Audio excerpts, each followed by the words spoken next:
Oi, eu sou Juliana Corner e seja bem-vindo à análise de todos os filmes do universo cinematográfico da Marvel. Chegando ao 13º vídeo, hoje irei falar sobre o filme do Capitão América Guerra Civil, um longa-metragem de 2016 que acredito que todos adorem, mas eu simplesmente não consegui gostar. Por isso, antes de começar a falar sobre o filme propriamente, o que me faz desgostar de Guerra Civil é que eu não assinei o contrato que a gente assina sempre que vê uma ficção, que é o contrato que diz que eu vou ser enganada e que eu vou estar suspendendo a minha descrença. Suspensão de descrença é quando a gente assiste uma obra ficcional e acredita que a premissa daquela narrativa e daquela mitologia, daquele universo, são reais enquanto a gente assiste. A suspensão de descrença faz a gente esquecer que o filme foi roteirizado da cabeça de uma ou mais pessoas. Por exemplo, no MCU se estabeleceu que o Homem de Ferro é um cara que usa armadura de guerra e que primeiro age antes de pensar, enquanto o Capitão América tem uma certa super força e pesa pela união do grupo. Então, se o Homem de Ferro começasse a usar magia sem um desenvolvimento ou sem uma explicação, eu não iria acreditar naquilo. Da mesma forma que eu não vou acreditar em um Capitão América que não fala o filme inteiro e é impulsivo.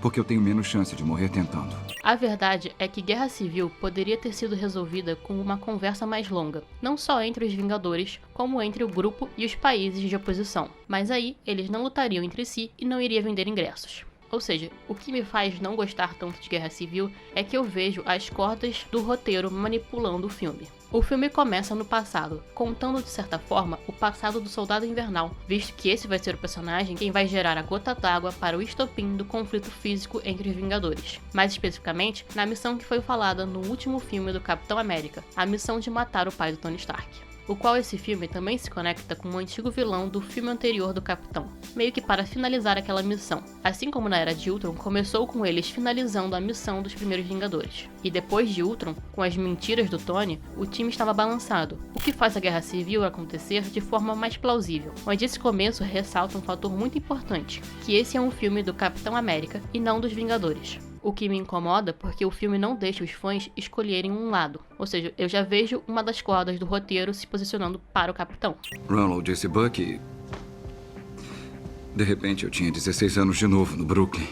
Como eu disse, o personagem do Capitão é o que mais me frustra, porque ele simplesmente fala que ele quem está certo e f*** o resto. Sem ele realmente tentar colocar os seus pontos do porquê os Vingadores não devem assinar o tratado. Onde, ao invés de ele ficar fazendo cara feia e birra, o Capitão poderia ter ido na conferência e falado que sente pelas perdas, mas que esse acordo não é bom, porque o governo não pode ser confiável, por conta da Hydra na SHIELD, e que se eles não tivessem agido logo, todo mundo teria morrido e não só alguns. Mas é claro que se ele tivesse feito isso, as pessoas iriam concordar ou pensar um pouco sobre o tratado e não iria ter o conflito final entre os Vingadores. Eu preciso ir.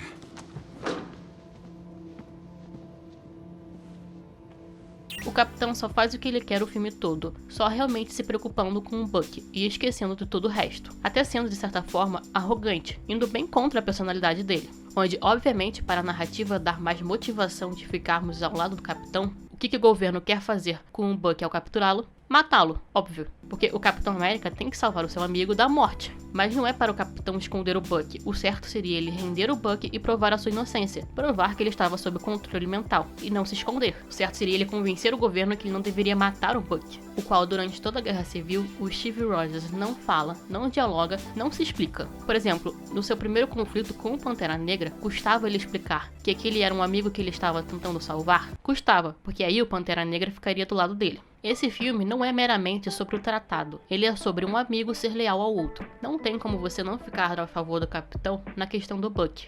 E isso interfere na questão do acordo com os países. Por isso, é um filme do Capitão América e não dos Vingadores. E por isso, novamente, eu vejo o roteiro sendo feito justamente para construir esse apelo do espectador para o Capitão. Onde também não tem como ficar do lado do Tony Stark, que só faz... Eu realmente estou reclamando muito do Capitão América porque esse é um filme dele, mas o Stark é outro que acha que está certo e ponto final, sem discussão. A diferença é que já se é esperado essa atitude, primeiro impulsiva e segundo paranoica, do Homem de Ferro, principalmente porque foi ele quem fez a besteira na Era de Ultron. Então, pelo menos, o personagem do Tony Stark está condizente com o que já foi desenvolvido, que eu acho que é diferente do Capitão América. Porque da mesma forma que o Steve Rogers se recusou a assinar tão rápido, não era pro Stark ter assinado no momento que foi colocado na mesa. É porque ele já tomou a decisão. Você me conhece tão bem.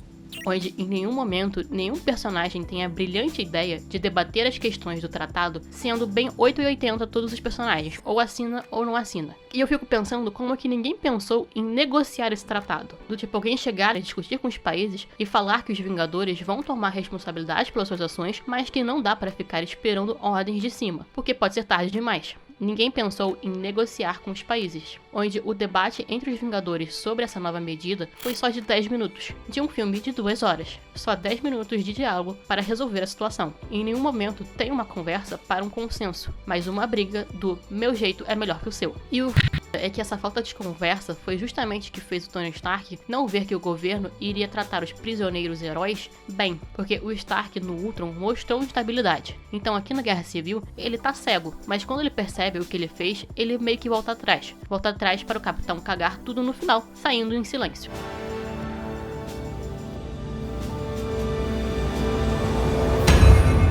Nesse filme, eu fico do lado da Viúva Negra, onde ela fala que eles deveriam ter ficado juntos, independente de acordo. Um discurso dado pelo Capitão América na Era de Ultron. Mas aparentemente aqui, ele simplesmente esqueceu isso que ele falou. Mas aproveitando que tô falando dela, na representação feminina, onde eu falo sobre essa representação em todos os filmes da Marvel, tá tão ruim quanto o filme. A Natasha tem um papel de sensatez de destaque, de buscar a liderança da equipe no meio dessa dupla e conflito entre o Stark e o Capitão. Um desenvolvimento que já começou na Era de Ultron e que infelizmente eu sei que não vai ter mais andamento para isso. E que nesse filme aqui da Guerra Civil ela não teve muito êxito para tentar reconciliar os dois. Onde até faz sentido a mulher ser a sensata no meio de tanta masculinidade tóxica. A Feiticeira Escarlate só serviu para criar uma discordância entre o Steve e o Tony e mostrar que ela estava namorando o Visão. Onde ela, a feiticeira mais poderosa, precisou que o arqueiro fosse resgatá-la. Onde mais uma mulher morre para termos pena do Capitão. Eu acho meio pegar o exemplo da Peggy e falar que ela ficou parada e resistiu pelo que ela achava certo e conquistou espaço em um mundo machista. Enquanto esse discurso não leva em consideração que essa força veio dela se mover e desafiar o que era certo para a época, fazendo a mudança e movendo o mundo. Onde, para finalizar, o par romântico do protagonista, que ele realmente precisava ter nesse momento, é a sobrinha do antigo par romântico dele, porque é muito certo ficar com a sobrinha da sua antiga ficante.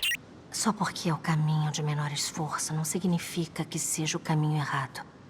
Ficarmos juntos é mais importante do que como ficamos.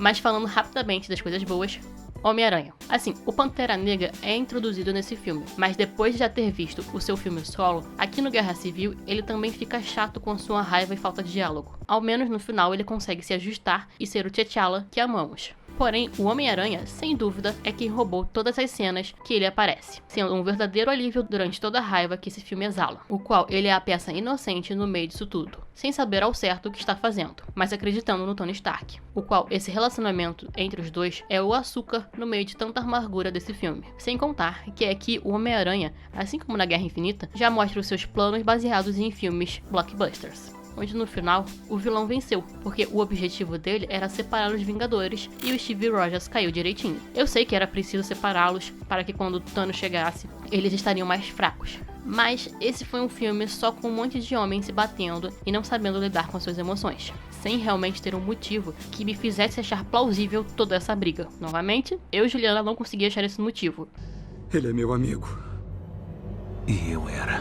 A cena pós-crédito é a deixa para o Pantera Negra, dando um deslumbre de Wakanda e mostrando que o Buck está lá, enquanto a segunda cena pós-crédito é para o segundo personagem introduzido nesse filme, o Homem-Aranha, aumentando ainda mais o novo time dos Vingadores. No caso, eu não sei se eles ainda são Vingadores. Nas bilheterias, Capitão América Guerra Civil custou 250 milhões de dólares, faturando 1,153 bilhões de dólares nos cinemas, tendo um lucro de 903 milhões de dólares, ficando, obviamente, em primeiro lugar nas bilheterias mundiais de 2016. Bem, esse foi o vídeo de hoje. Espero que tenham gostado, que eu duvido muito.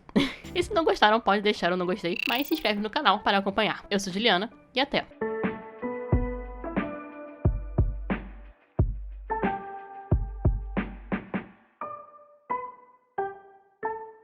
Geralmente quando eles criticam um filme que todo mundo adora, vem o hate, né?